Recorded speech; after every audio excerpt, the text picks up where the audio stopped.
So today the question is about the hindrance of sloth and torpor.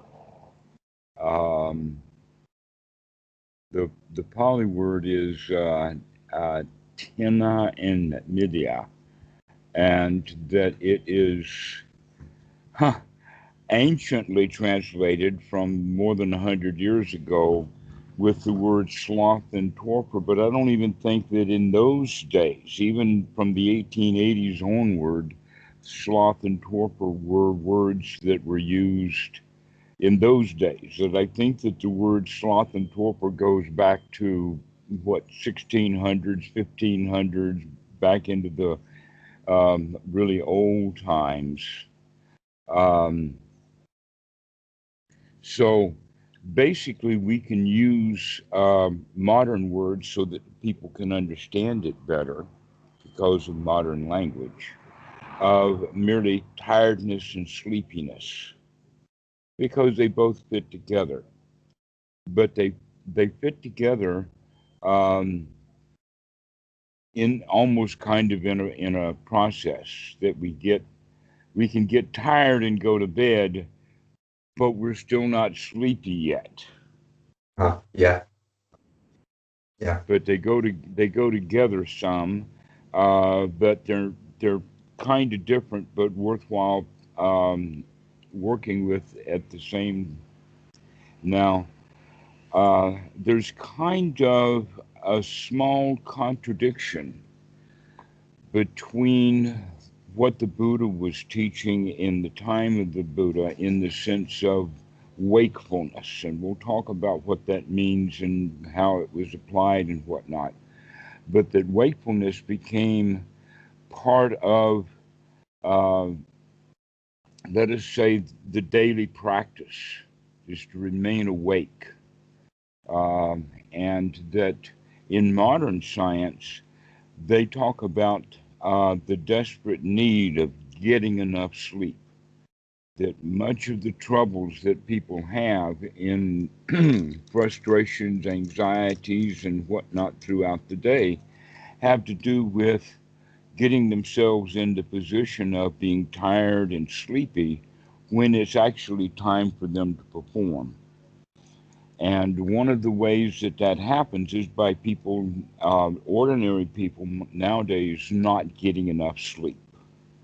Mm. So, seems like a contradiction. The Buddha teaches wakefulness, and modern neuroscience is teaching that we need to get enough sleep. But a lot of it has to do with what kind of sleep that we have. And if the quality of the sleep is high, then we don't need so much quantity of it. And if the quantity of it is high, uh, then the quality of it may also suffer. It is actually possible for somebody to, let us say, be sleep deprived and then sleep. And when they're sleeping, they'll sleep for 14, 18 hours. But when they wake up out of that 14 to 18 hours, they're still groggy, they're still tired. That the tiredness set on because of sleep deprivation, but then getting enough sleep or getting the time in for sleeping wasn't enough to bring them out of the tiredness. Okay, so we're talking about a quality now rather than a duration. Okay. And so when I say a quality of sleep, or we're not talking about duration of how many hours of sleep we get, but how good is it? How beneficial is it? How restorative is it? And so um, basically, there needs to become, let us call it a balance that is well discovered, well looked into. And so we have to pay attention. And this is, in fact, something that's in the Satipatthana Sutta that is part of the duties of the monk, is to know the state of mind he is in. Is the mind, in fact, drowsy? Or is it sleepy? Or is it normal? or is it bright, or is it exalted? These are the various ranges that we can use. Um, when the and we're looking for a bright, shiny mind. Yeah, I see that it's like it's that clarity mixed with like it's funny because this is the hindrance that I ignored a lot because it's usually the one that is the one that just takes away everything that we it takes away our brightness, our investigation, our Hmm. sukha, our pity, because and our mindfulness. Okay. Now, there's another use for the word that is often translated as sloth, and that is laziness. There we go. And That's what it. and what we mean by laziness is actually, um, let's say, an unwillingness to do the practice. Why bother? As if it's a bother. That's the problem, is seeing the practice as a bother. And so we say, why bother? And we don't do it. But this is the case of where all of the hindrances wrap around each other so that one feeds to the next.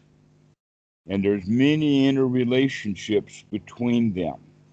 An example would be that if the mind is full of doubt, then part of that doubt is going to come up with, well, then why bother? And brings us then into Tin and Media, or the Sloth and Torpor. Another one is the restless mind.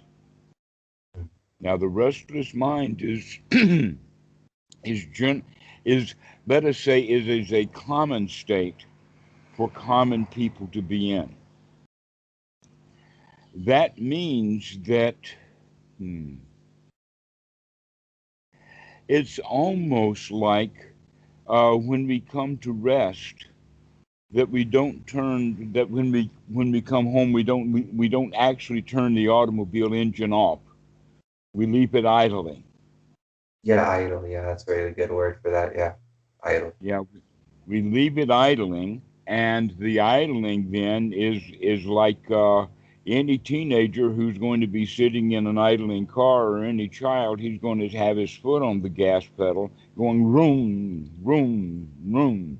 In other Yeah, words, he's pretending to drive the car and going someplace, but in fact, he is not going anywhere. This is also the quality of the restless mind. And I bring up the issue of the automobile engine actually running, is there is new research on the default mode of the mind. And what they have found is that um, basically the default mode is this rambling, monkey mind, scatterbrained restlessness that we all have commonly. In other words, even though you think you're not doing anything, the mind is grinding on, and by doing so, getting hot and tired. hmm And so, um, one of the things that we can practice in Anapanasati is to begin to notice the gaps between the thoughts. That there will be times when, or other students, some students will say that, yeah, the thoughts are still there, but now they're way, way in the background. So that they're very quiet, to where the restless mind is, that that's all the mind is doing, is just spinning and talking. And so it's got in the habit of that. So that every one of us is in the habit of just letting the mind run, sort of like a pony in a huge pasture, except that the pasture doesn't really have any walls to it or fencing or anything, and it just loves to run and prance and whatnot. And then, in a way, it's kind of enjoyable. But in this regard, the folks that just let the mind run, just ramble around, don't realize the danger in it. They don't recognize uh, that it's kind of harmful. That in fact, you could say that it goes against the precepts of panatipata, because it's kind of a thought that's harmful, and that we want to have the kinds of thoughts that are not harmful. And in this sense, the rambling mind or the running away mind actually uh, makes us tired. Mhm. That, that in fact we could have the rambling mind ramble, ramble, ramble, and then it rambles into maybe it's time to sit down and meditate. And now I sit down and meditate and ramble, ramble, and now I recognize that the mind has gotten tired, which Mhm. is good. So what we want to do is to find a way for the mind to actually rest, to relax, to become passive in a way. And an example of that would be in the sense of slowing down, that the mind is moving too fast, that we talk too fast, Yeah. we think too fast, the mind is just going and running and spinning, and the verbal can't possibly keep up with it. Well, it's funny because, like, again, the times I find myself tired, um, like us, it's like to. I remember we were talking about pain and pleasure the last talk, about sensuality a little bit, and I just realized something like 2 days ago, which was that it's not literally the physical body, it's the perception of there's something better, there's something worse, following them down their road that they're leading me on. And then I just recognize, okay, wait, that's dukkha. Why would I want to go that way?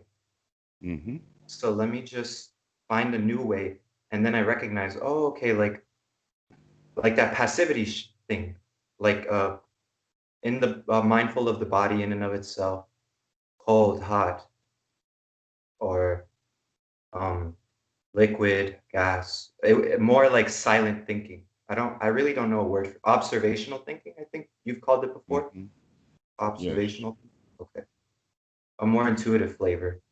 Right. So we want to kind of convert from verbal uh, monologue, running, running, running, running, a constant soliloquy, a Yeah. constant running around, into the kind of thinking that is observing. So instead of thinking the thoughts, being the thinker and in the thought, what we're going to do instead is merely to observe what residual thinking still arises. That really the kind of thinking that we're going to have is uh, talking ourselves into and the actual enjoyment of the experience of this present moment. To just sit and, this is so nice. And then can you sit there watching the breath coming in and coming out, and those thoughts will not be so strong anymore. They stop being connected because we're observing now and intending to continue to observe this present moment. That's a completely different state than what the neuroscientists are calling the default state. So there's a difference between, let us say, going at highway speed versus having the mind just idling, idling, idling, idling, to actually turn the engine off by coming into the present moment. And this, it does take quite a long time in the sense that um, just a little bit of thinking will be there, but that primarily the constant thought is not there. In other words, what's really the number one thing that we're paying attention to? Because mostly people are just musing and thinking and are doing that, or they'll get distracted by entertainment, the television or the web or something like that. But now we're going to have this present moment, and the doorway to this present moment of the breath is now being a source of entertainment, because this entertainment takes the least amount of effort to observe it. An example that they use in the suttas, actually, this is out of the Visuddhimagga, is that uh, historically, even in Thailand, they still make it. The baby's crib is nothing but, let us say, a cloth like a lungi or a sarong that is tied at both ends to make a hammock, a little Mm. tiny hammock made out of a sarong, and this is where the infant is put. Now, when the baby is getting a little bit older, it can find a way to climb out of the hammock that it's sleeping in. In that regard, mom needs to be watchful. She needs to actually watch that kid, because that kid's going to climb out of that thing until it goes to sleep. Yeah. Once it goes to sleep, we only need to keep that hammock in the corner of the eye to make sure that it's still rocking, going back and forth, and that's all that we're working on. Okay, so this is like the breath. Once the mind gets settled down, we just kind of keeping an eye on the breath to make sure that we know that this is a long, deep in breath and it's a long, deep out breath, but that the thinking part of the mind is has now settled down. I know that it's common and inviting almost to say that the mind gets concentrated. But this is not concentration, because the word concentration itself has the indication of um, an effort, like this kind of concentration, pushing things together to get it into a smaller package or something like that, to where um, the example of not concentration is a mind that's like this, and we're talking about coming to this state. Where it's like a samatha and vipassana together. Uh, Or like I like how well, the real thing rather than the Western idea of it. yeah, it's Ajan Sona. I love his translation. Serene lucidity. So serene clarity of mind. Like there's serene, but there's also wakefulness. It's a very Hmm. good wake. Yes. The wakefulness here now is what we're talking about of the observer, to just watch, just notice, while the mind begins to settle down. And that the way that we can do that is by giving it a smaller vocabulary. Mhm. Yeah. All right. And that a great deal of vocabulary can be removed in the sense of all the vocabulary that has to do with someplace else and some other time. That literally the hindrances, or the, let us say, the restless mind part of the hindrances actually chases back and forth between the past and the future. It's jumping around from, let us say, from palm trees to spruce trees or whatever. And it keeps Yeah, jumping back from the past to the present. Settling into this present moment, then, is actually depriving the mind of an immense amount of vocabulary. So we begin to be on guard about what kind of thoughts are wholesome and unwholesome, and that this restless mind, unwholesome quality, is something to be on guard for, Mhm. because those are unwholesome thoughts. We can call them junk thoughts, we can Yeah, call but them restless thoughts, and this is what gets us tired. yeah, it's uh my favorite word for it is it's still like these uh perceptions of I can get this and it will make me happy. And I really don't like that. And I like this though. So I'm gonna think about it. And then you get lost in a story of situations. Like in the Like story, situations. exactly. Yeah. Well, you just mentioned two other hindrances then that can be brought into this package because the hindrances come as a package deal. That if in fact you think of something that you like, then you'll think of plans to get it. Yeah. And off we go. Off we go into the wild blue wild. Yeah, dreaming. Really, you dream. Like you'll think up a situation and then you'll realize, wait, that doesn't exist. That doesn't exist at all. Um, Doesn't it exist. like uh it's funny because when you breathe in and out, like you can see like if like the perception and the feeling are really tied up together, like they hug each other Mm-hmm. and they attract each other. And by feeling, I mean like sensory contact, and then you start to interpret it in like that unwholesome way, and start to see it in that unwholesome way, and then it turns into what I like and I don't like, and aversion Mm-hmm. and love, basically. Well, uh, because of a conversation I've had with another student who brought up the the sutta Maha Tangha Sanhaya Sutta, which is number 38. And this is the analysis and eradication of tanha is the name of the sutta.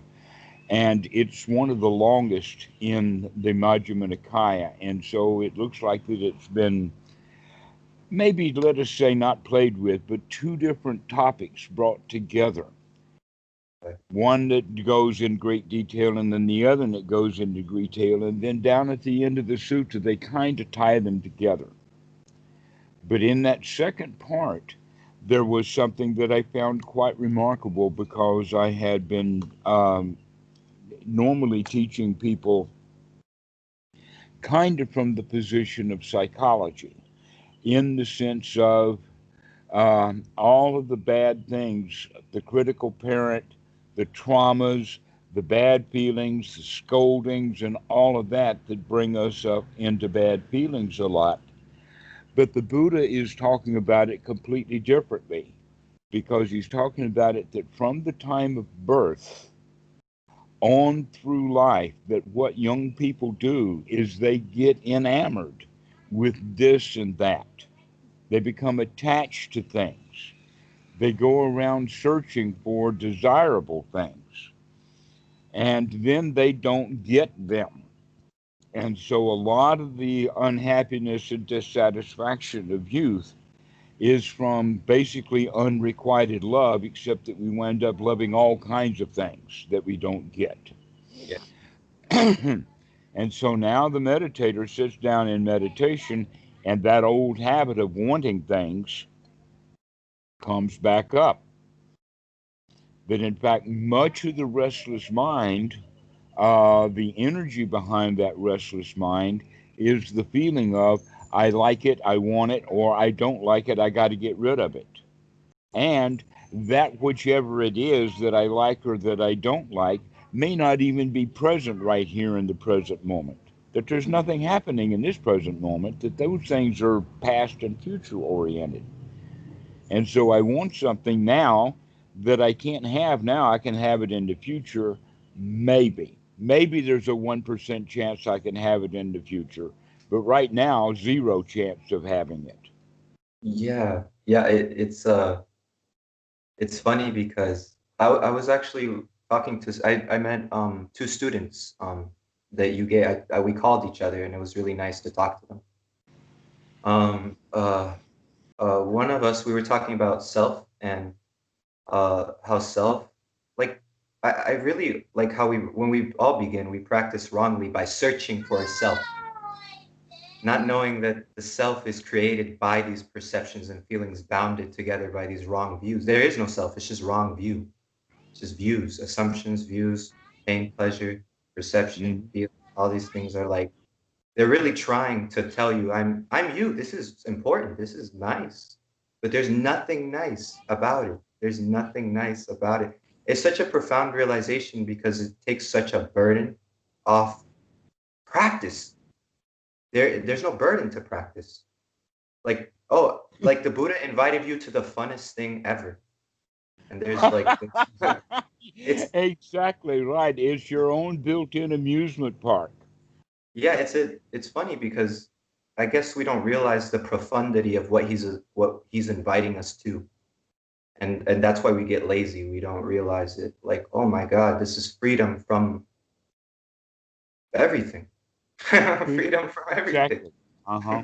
Including when we say I couldn't be bothered to meditate, which is a kind of hindrance itself, they is because they already have the delusion that it is a bother, that things are a bother. In fact, there is nothing that bothers one.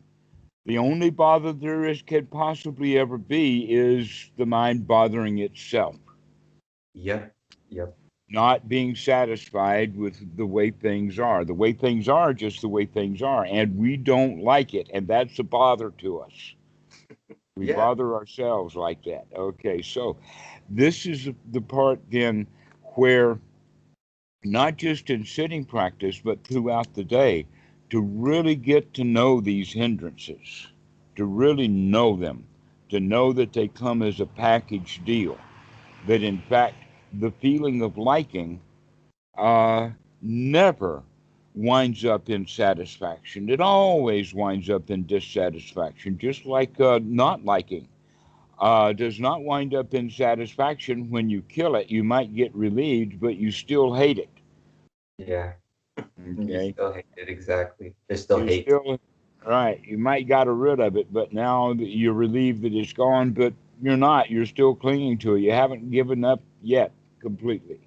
Um, like an example of that would be an argument that between a father and a son that blew up into the fact that now they've hated each other. They hate each other for years, Yeah, yeah. and they still, but they haven't seen each other for years, and they Yeah. don't see each other, but they still think of the other one Mhm. with ill will. Yeah, it's incredible that we can see it because it's like the assumption is that we can become, like we can become, oh, in a state we can arrive, like we can create some type of permanent state of this delusion that, oh, if I get this, this is it, this is like there is no it, there is no it, there's no it. Mhm. Like there is no play, like That no. you're mentioning something like that in using the word attainment. Think of the word attainment then is part of the package of hindrances Mm, okay. rather than a part of the Buddhist path. Okay. That we talk in Western meditation terms about attaining this and attaining that, attaining jhana, attaining sotapanna, and attaining arahat, and all of this kind of stuff, attaining enlightenment. And that's completely the wrong approach. That's like the business world, that you attain a car or you attain the kingship or you attain something like that. Basically, what the real teachings of the Buddha is to figure out that these things that I wanted to attain are dangerous and therefore are not worth the effort. And so that we can come back then to this, to the, to let us say it like this, to actually get something that we can have and that we delight in it. Yeah. And what is that? This present moment.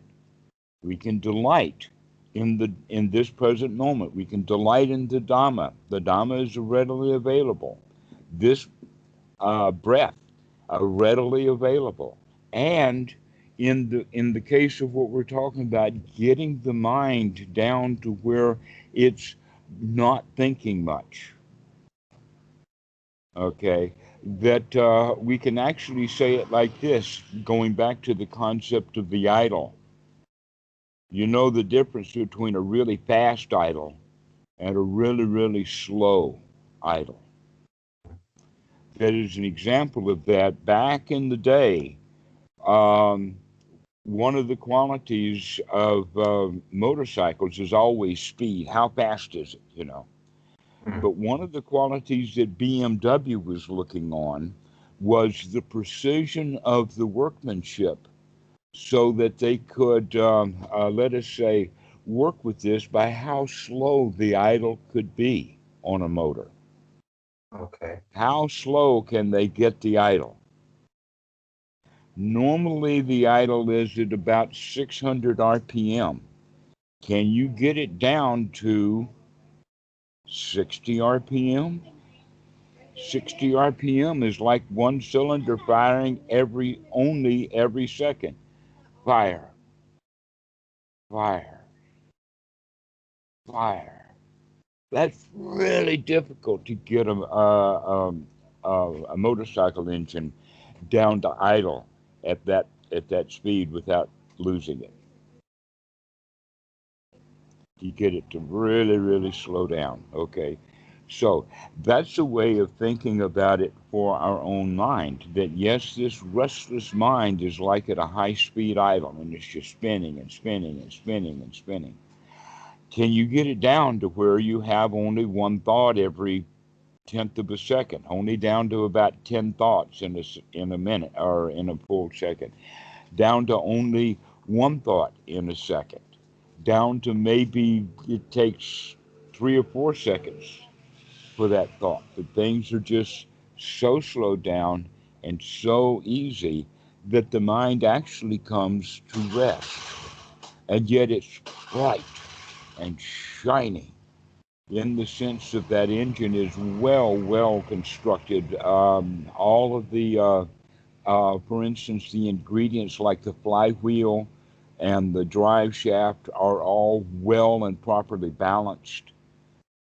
So this is a way of thinking about it, of getting the mind to where it will actually slow down, to where you can actually see the mind itself functioning and working, because the thoughts about how the mind is working, which is basically also having thoughts of paticca samuppada in its process, so that you can see the salayatana, you can see these thoughts that arise, that impact us. We can see how those thoughts that impact us lead to feeling. We can see then the feeling stirs us up into grasping and clinging and wanting something, and that gives more feedback then into keeping those thoughts going. In a way, you could say that the teaching of Paticca Samuppada is not a circle, it's an event that starts and it ends. That it starts with consciousness of either an old thought or the present moment getting mixed up with the past, being perceived, turning into an invitation or a new kind of consciousness, the salayatana, that which impacts us, that takes us from the impact into feeling. I like it, I don't like it, or I'm confused about whether I like it or not. And if I like it, then I want it, tanha. If I want it, it becomes upadana, actually grasping hold of it.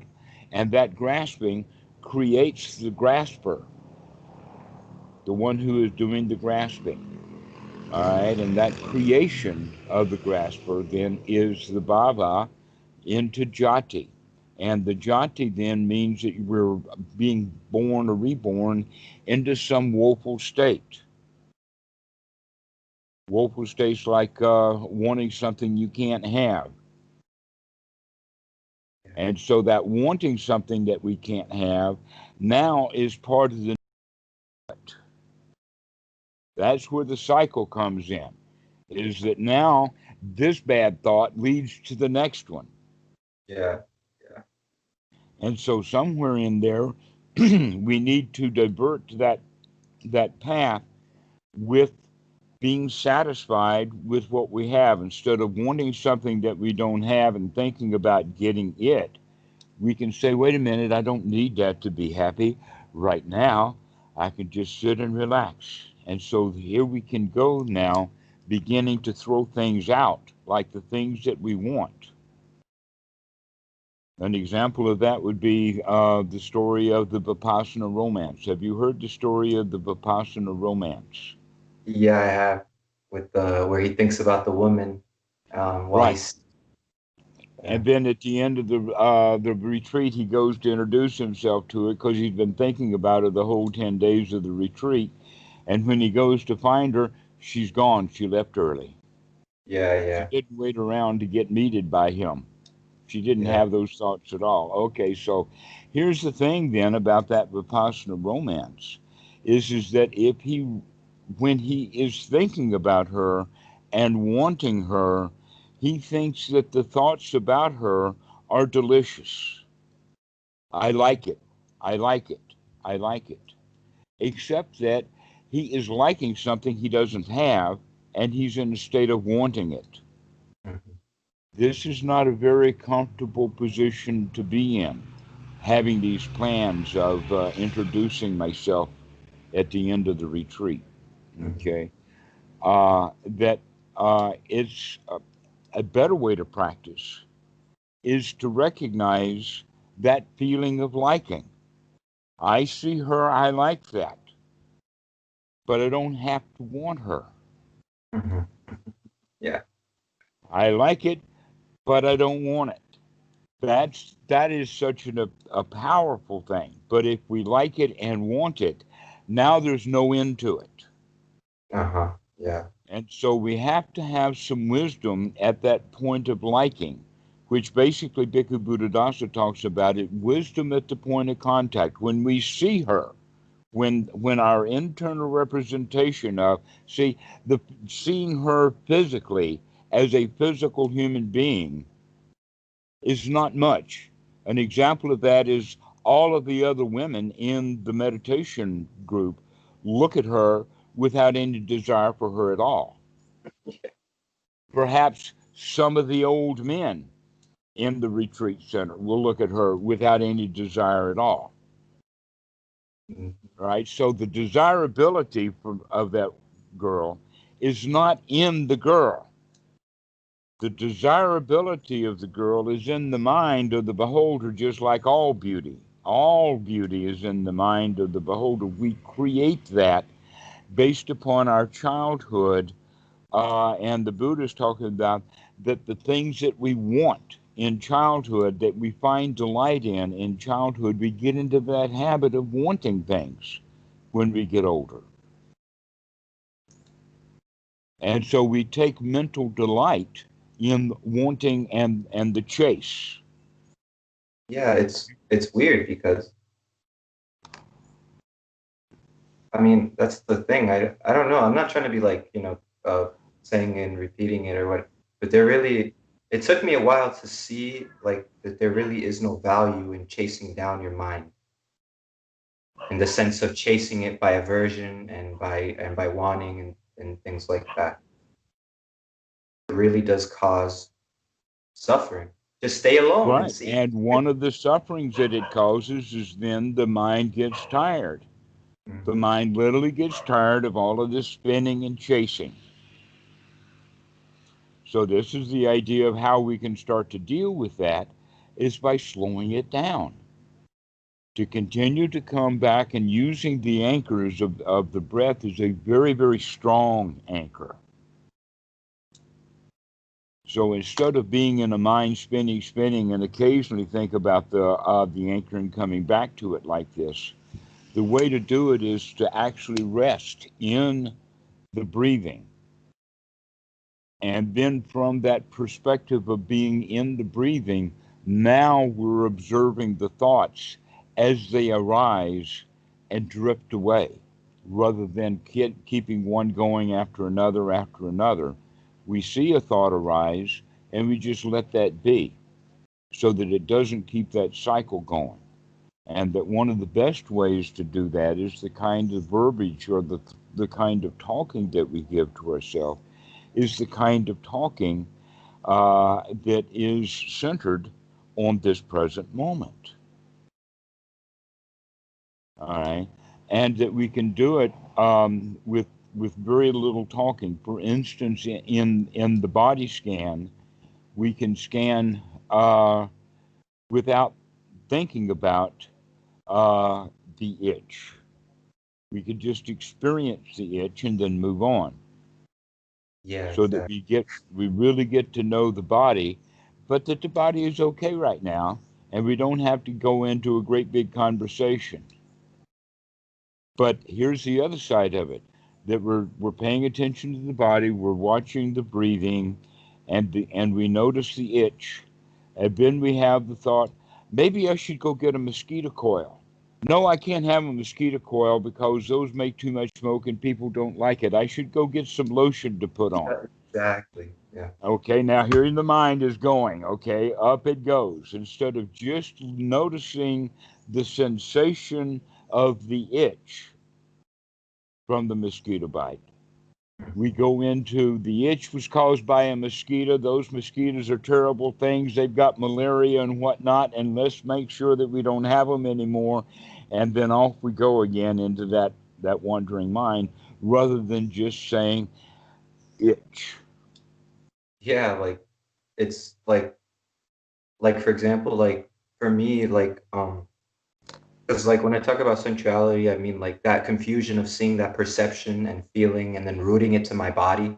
Like my body can, like my body is saying like, oh, my body, like body, and then that idea of the body being impacted by an idea, like this idea of what you think, like this idea of what you're Right. thinking. Uh-huh. Or a concept. Yes, Yeah, we can talk about ideas or concepts, but you can also recognize that that concept or that idea is Salayatana. The yeah, word that's in the Pali is Salayatana, and what it means is an internal representation of that which came in as the senses. So yeah, it's yeah. translated wrongly as the sixfold sense base. Hmm. Okay. And then everybody gets confused. No, it's not the sixfold sense base. It's the sixfold sense results. It's what we do with our sixfold sense base is that we create things. The Yeah. whole is greater than the sum of the parts. We create something that doesn't exist. Yeah, like an Then we example. want that. Yeah, like a example. 2 days ago, I went out for a walk. Um, and I sometimes, I've had this feeling around other bodies. It's like this. I decide to think for other people. My mind. Don't walk around the basketball court. They're gonna look at you weird. They're gonna make fun of you. They're gonna, that opinionated idea. So what I did was I That's all, saw by the way, from the herding instinct, go along to get along. We want to exactly. make sure that other people have a good opinion of us because if they don't, it might be dangerous. Yeah, exactly. You're afraid that they're gonna attack you or they're gonna hurt you. And one thing I did was I was right in front of my walkway to get into my apartment, and I realized the fear. Like I saw the mind created by the thoughts and the thinking and the feeling and everything. And then I went, hell no. And I went to the basketball court and I said, I'm just gonna walk and relax and smile and basically, like, what is the fear? Come on, show me it. Like I Hmm. really want to know what it is, and if there's no evidence for it, okay, then it never existed. So it's like in that sense, like action, like doing an action, like in meditation, like uh, like in that spirit of, oh my God, okay, like this is really fun, and like I'm just gonna go that way instead. Exactly. That's very interesting about that herding instinct like that. Everybody wants to go along to get along, or let us say that that's the common way of looking at it, and that we don't want to upset others. And Yeah. so each one of us goes around kind of in a false bubble of worrying that everyone else is going to judge me, all right, or this person. However, no one is actually out there judging other people. They're spending their time worrying about other people judging them. And so everybody is going around I, feeling like I've got to be careful because other people are judging me. But the yeah. actual time that we spend judging other people is remote, it's very small compared to the amount of time we spend trying to avoid other people judging us. Hmm. And it was funny because I enjoyed the walk. I went to the I it was so great. I even sat in front of my apartment and I looked at the sky for such a long time that somebody came up to me and asked me if I'm okay. And I was like, I'm fine. I'm enjoying this. Are you okay? That's what it was so funny. I was so surprised that someone asked me that. I noticed he walked past me and then I noticed when he said something. Like I didn't even notice that he walked past me. Like it was Mm. just the weirdest thing. Like, oh crap, somebody is there. Like it was kind of funny because I was kind of like, oh my god, that was kind of him. The ass at least. Well, now that you're recognizing that, we can see that that too is part of the restless mind, of that fitting in, which Yeah. is much more of the quality that I see, as opposed to what the Buddha was talking about, is the young people going around, I want this, I want that, I want this, I want that, and indulging from that feeling point, but rather this trying to avoid the danger of being judged by others. And that may, in fact, have has happened to humanity. That it may have been in the fact that in the time of the Buddha, that society hadn't become so ossified, and so that society basically they trained their children with less education, less formality, so that the young were just free to continue to play through their lives, but they wind up then wanting bigger and bigger and fancier toys to play with. Mhm. And so that we wound up being then the culture that was at, at play in the time of the Buddha, to where now what we find instead is that we go around avoiding pain Yeah. as opposed to seeking pleasure. Mhm. Okay, we got to avoid pain because we really don't ever get the pleasure. That we have been lied to by our culture that if you do what you're told to do, you'll get the reward. Well, maybe that was what was happening in the time of the Buddha. The kids would do what they wanted to do and got the pleasure out of it. Mhm. Now, the kids do what they want to do to get the pleasure of it, and they wind up getting scolded instead. Uh-huh. Yeah. Yeah, yeah.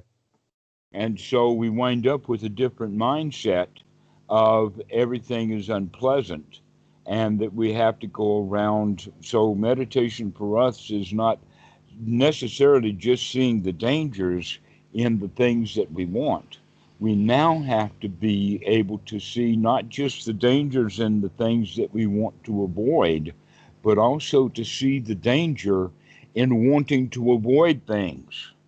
Yeah, at all. Yeah, so we go around trying to avoid things, instead of a better word would be used to learn to restrain ourselves, to stop going after things so much, or to restrain ourselves from trying to avoid things and just leave things the way that they are, to just let it be. And that's hard for us to do because we've got that fast idle going.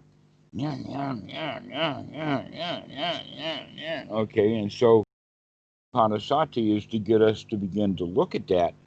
But over time, what we want to do is to slow that process down, to make some gaps between the thoughts, to start recognizing that on that out breath, when you leave the out breath, can you begin to let those thoughts go? That's funny that you say that, because there's this reality that when you breathe, you can see your thought forms dissolving as you breathe out. Like, you can literally see them break apart. Like, Exactly so, you can. yeah, like they break literally apart. They start to glitch, like And so when we're breathing out and paying attention to that and paying attention to the thoughts, uh, let us say, uh, dissolving may be the right kind of word, that they lose their weight, they lose their intensity, and they lose their focus. Now, what I mean by losing the focus is that instead of focusing on talking to that girl at the end of the retreat or whatever, focusing on what we like. Because we can think about that. If we just think and spin and worry about that girl, that's taking up a whole lot of mental energy that we don't need to expend. That's yeah, why people get tired, is because they work their mind without just simply relaxing and taking a load off. yeah, yeah. It And really so, is that.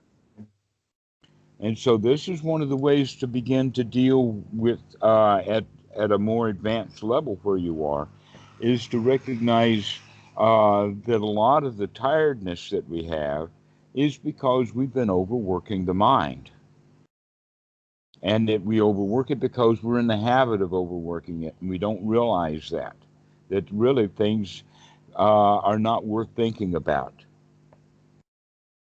It really is not. Yeah, that's exactly. Yes, exactly. See, that's the whole thing. That's the whole thing. That is literally it right there. Like, that was the monk that I was telling you about. I think that same day I watched another video, because he keeps it. That's what he's saying. That's what he's saying. But the thing is, it just takes time to see. But I think also it has to be like, the quickest way is just to be really honest and really serious about your happiness. hmm And that's Well, I it. wouldn't Like, call it serious. but I mean, like, the spirit of, like, How about wow. enthusiastic? There we go. That's what I mean. That's what. Yeah, Yes, yes, yeah, yes. That's in fact part of the path, is that we become enthusiastic about the Dhamma, the practice of the Dhamma. and I noticed a different. I remember telling you, oh, this So is beautiful. serious looks like this. This is Yeah, concentration. This is serious. Oh no, this is. yeah. Like, it's funny because you used to say, oh, look at what you're doing. When I used to say, this is so beautiful. Everything is so beautiful. Now it's like, I'm free from beauty. I'm free from this. I'm free. Like, it's like everything is like, um, instead of relishing in your perceptions, you're relishing in the freedom from them. Mm-hmm. You're relishing in your freedom from them. And that's like such a different pleasure. It's a different all around pleasure, because it's way more refined and way more like stable. It's way more stable. The Buddha calls it, or let us say the translation in the sutta is the escape. Yeah. That we see the pleasure of the sensuality, but we don't see the danger. The example that I use commonly is the donut. The donut looks delicious, but we don't see the danger in it. And if we don't see the danger, then we don't see the escape. When you use the word freedom, that's the escape. We become free from that when we can see the danger and letting the mind just roll on. And one of the dangers of the mind just rolling on like that is it winds up getting tired. Yeah. You lose perspective. You really start to, and you can even fall into hindrances all the way up to death, in the sense of you start to go back to sensuality and like crashing, crash and burn, crash and fly, crash and fly, crash and fly. The same thing. Say Crashing again and now. flying. crashing and flying. You're flying and then you crash and then you're flying. The pilot that never graduates. It's like he never actually graduates anything. He just keeps crashing it and then flying and crashing. Actually, that seems like the life that humans have is that we fly just a little and then we crash, and then we fly and then we crash. And nobody allows themselves time to just sit on the ground. We don't have to fly. And if we fly, it's dangerous. We're liable to crash.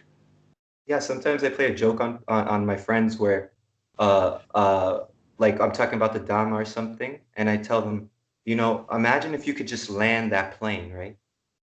And then they're like, yeah, right? Oh my God, so true. And I'm like, just leave the plane then. Just leave it. Just quit your pilot job too while you're at it and everything else. So that way you don't have to deal with flying the plane ever again. Like that's the whole thing.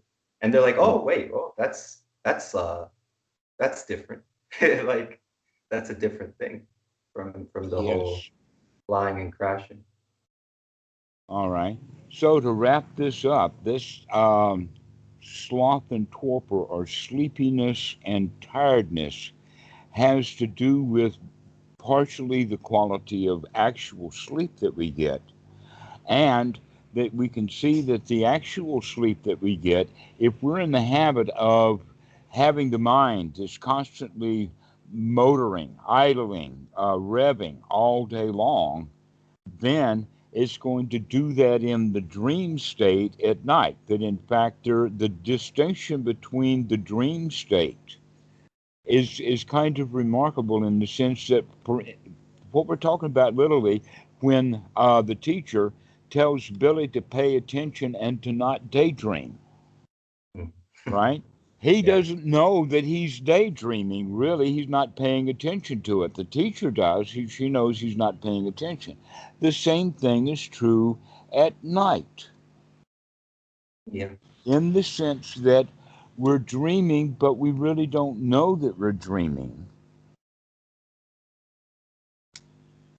And all that dreaming is just a continuation of the habit that we had done on all day long. So, in that regard, the dreaming robs us of the ability to get the rest that we need when we're asleep. Yeah, deep sleep. Have a deep the deep Mm-hmm. sleep is way more restful than dreaming. Mm-hmm. And so, by learning to quiet the mind in our Dhamma practice, will then help us to be mindful, uh, to keep the sleeping dreaming to kind of a minimum. We begin to pay attention to, I'm not going to dream so much. We go to sleep with the idea, this is really nice.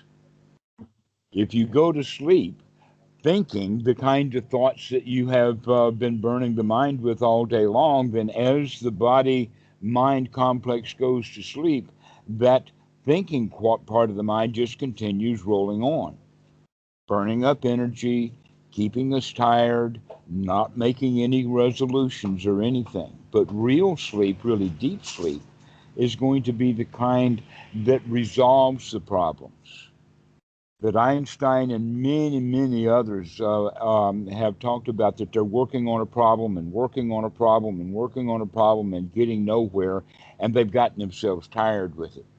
And so they get away from it, they go to sleep, everything sort of falls down and falls apart, but in the process, it begins to fall into place. And they wake up the next morning and they've got their solution, they've got their answer. We could actually do that with emails. Today's email, we open it, we read it, but we give it no thought. Oh yeah, yeah. We don't answer it. We just leave it. And then the next morning we wake up, now we can answer the email fresh. And any thoughts that we have had about that email all day long and all night long, we intentionally push them out. No, I'm not going to think about that. This is not the time. I'm not in front of that computer. I'm not going to think about writing that email. And so we begin to monitor the kinds of thoughts that we allow ourselves to have during the day. And by practicing anapanasati just as we're going to bed at night, then we're also putting the mind in the frame of tonight, I'm not going to allow myself to just think of or dream of anything. We're going to think or dream of how nice it is, how much rest I'm getting, how marvelous it is that I've got no place to go and nothing to do for the next 8 or 10 hours, and I can just lay here and enjoy life. And then that thought of that email that's got to be written comes up, and we can say, never mind. This is time for enjoyment. This is not time to let the mind start spinning again. And so this will help then get the actual rest that you need, and you maybe not need so many hours of it. Yeah. But a lot of times what happens, and this is kind of funny, we've known about this for so long, that when somebody wakes up and a noise, or let us say that they're deeply asleep and a noise happens, they will bring that noise, they will wake up only to the level of what they call REM, or rapid eye movement, or dream state. Mm. You can actually, we love it to watch the dogs. We can tell when they're having a dream. Many times they're not dreaming, but sometimes the dogs will have a dream, and you can see that they're walking and they're woofing, they're out on the chase or whatever like that, just like us humans do. We want something in the night, and so we're thinking about it, and the mind is burning, and we're not getting good rest because of that. So when it's possible then for us to be deeply asleep and something happens, a noise. But instead of waking completely up, we wake only half up to the point of it being a dream. And so we will take that noise and incorporate it into whatever dreams we were having, and uh, continue with our dream and continue with our restless kind of sleep. Mm. So we can see that, in fact, that if and when we are asleep, if we're getting the proper rest that we need, because the mind itself is very slow, not spinning a lot, then we get a really restorative rest, so that when we are awake, we don't feel tired. Yeah. And if we don't spend time during the day of having the restless mind just wrestle, wrestle, wrestle, wrestle, then we don't prone to get tired. That generally, when an example of that is what we would think of as attention span. How long is your attention span? Normally, the attention span is about 20 minutes, but that 20-minute time means that the attention is actually a lot of work. And when the mind is really working hard, it'll get tired after about 20 minutes.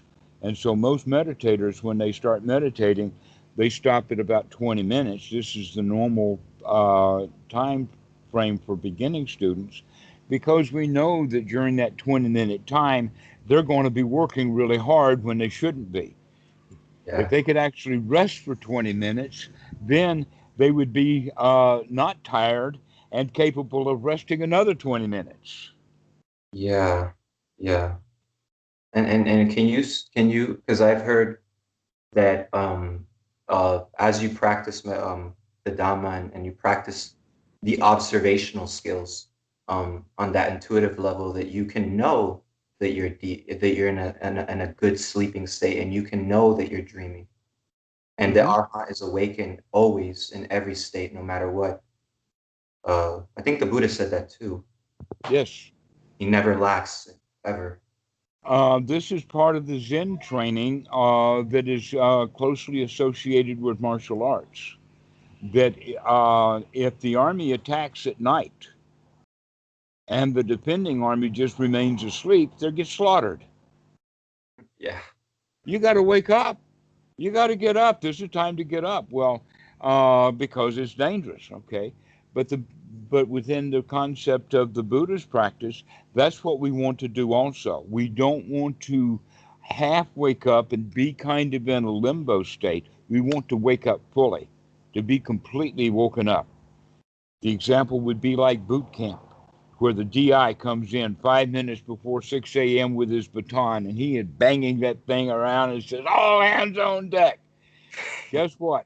Every one of those guys, the sailors, they'll jump right out of that rack and they'll stand at attention right beside their rack. Anybody who's still got his covers over like this and says, "I'm going to sleep in right now. I'm not going to care about that DI." Guess what the DI is going to do? Yeah, yeah. He's Okay. gonna take off his blanket, take out the Yeah, pillow. exactly. He's going to. And so when we're in boot camp, we can recognize the danger of Mhm. not waking up when it's time to wake up. Yeah. But in meditation, it's a little bit harder to do that. It's hard to recognize that, oh, it's dangerous to stay half asleep. Well, last night, when I started to fall a little bit asleep or drowsy, I used death as as a waking up call. Like, hey, why are you gonna waste your? You don't know when you're gonna die. You could die right now. Hmm. So like, why waste your time being sleepy or drowsy or whatever, or waste your time in unmindfulness um and things like that. Like why would you? Like you could die. Like that feeling in and of itself is just enough to, to like, stir you up again. Exactly. The Yeah. thought of death is like that hot rock. We touch that rock and we say, "Wow, that's dangerous," and we immediately withdraw our hand from it. All right. So this is what we want to do: is we want to use that danger, the recognition as that of the danger, which is actually just the first noble truth again. That's dukkha. Danger and dukkha are tightly interrelated. When we can see the danger in something, then we're lucky, because if we don't see the danger of it, the dukkha will actually happen. Yeah, yeah, we'll proliferate and go So, forth, go so nuts. the danger is to see it coming, Mhm. and once we recognize that danger, we can wake up to that. So this is how we begin to wake up then to sloth and torpor, or to sleepiness and drowsiness, is to recognize the various things that cause that drowsiness, and that one of them is the restless mind, and the other one is not breathing well. If we start breathing well, and when we're breathing, we start watching those thoughts to slow them down, to have them in the corral of only the wholesome, to have it in the corral of only the here now, only the Dhamma, and not allow our thoughts to go to emails or job or knees in meditation rooms or any of that kind of stuff, Yeah. and just come back. Then that the bright and shining mind is easier to maintain, to become bright, alert, notice what's going on, as opposed to most meditation students um, remain in hindrances, sit for long periods of time in meditation. The mind gets dull, the mind gets tired, and then the student confuses that with a deep state of meditation. Yeah. Yeah. Which it really, I mean, I get why, like I understand why, but it's funny because it's so close to your sense of identity. Hmm. Like it's so rooted in this views of like I like and I dislike and I restless anxiety and all that that it's like I think it's even like one of the last fetters to go, right?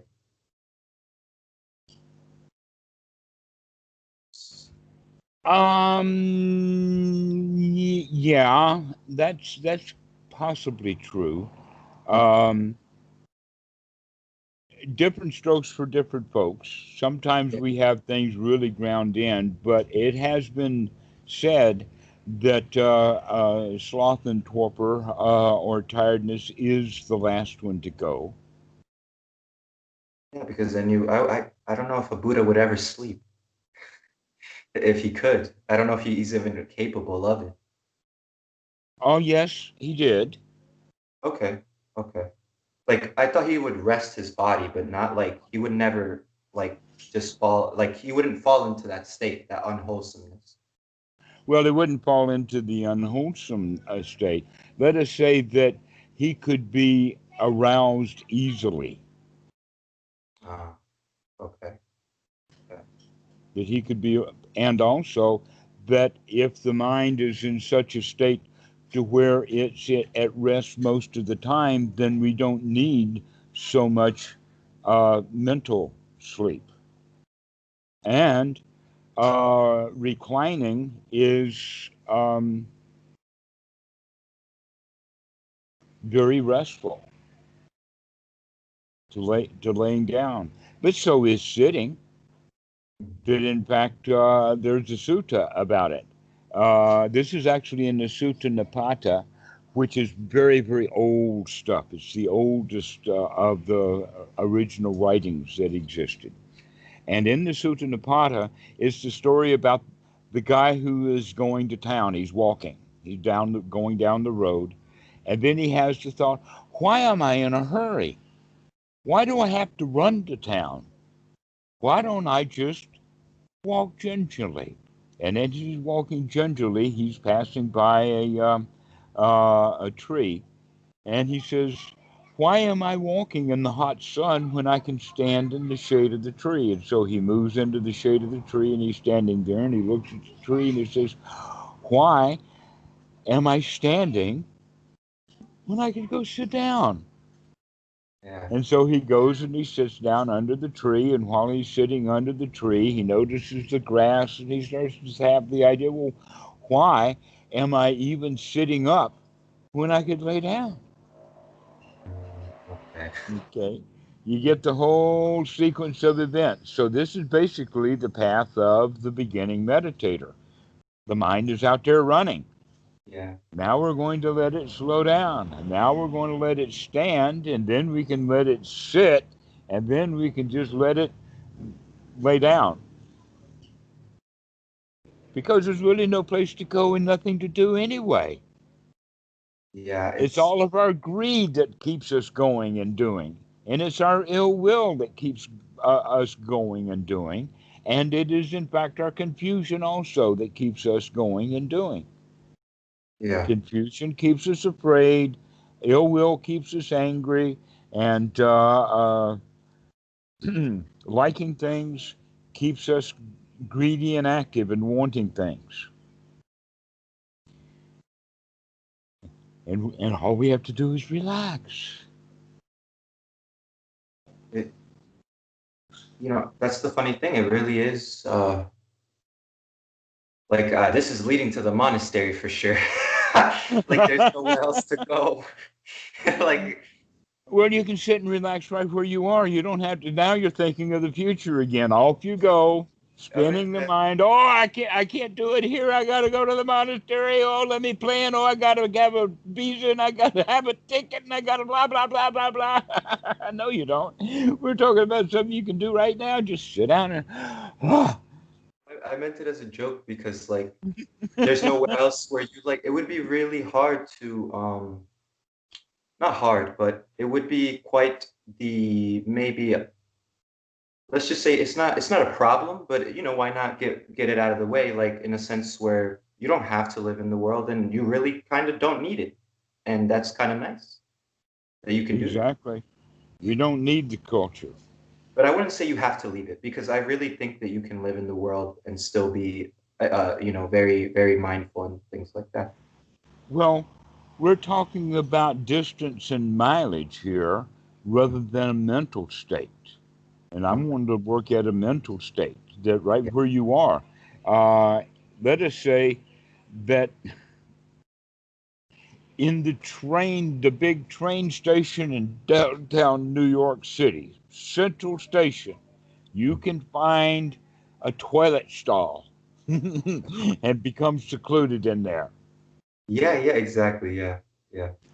Or you could be in Grand Central Station right there on the main floor with all of that traffic, and be like the clock on the wall. Just be above it all. Yeah, yeah. And uh that seems like they use like that's what's also, and I think you called it natural living, or natural living your life naturally, and that's Mm-hmm. a lot easier.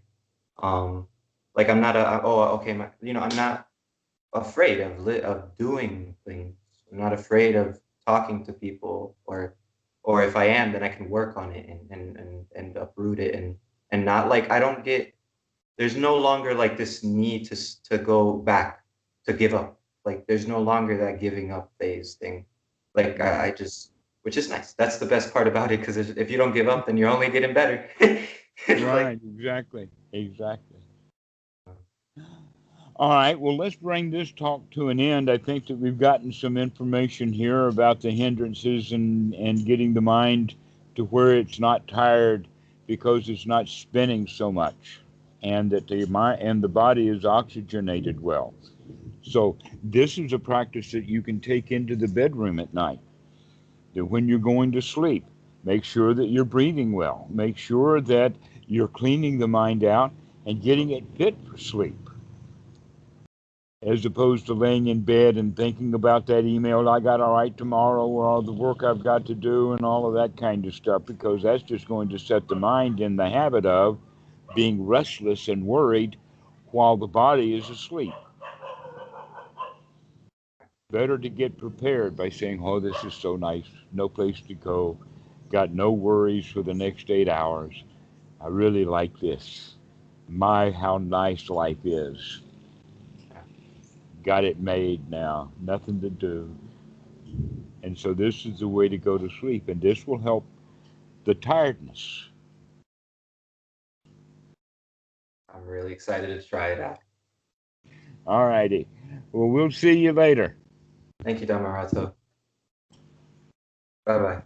Bye bye.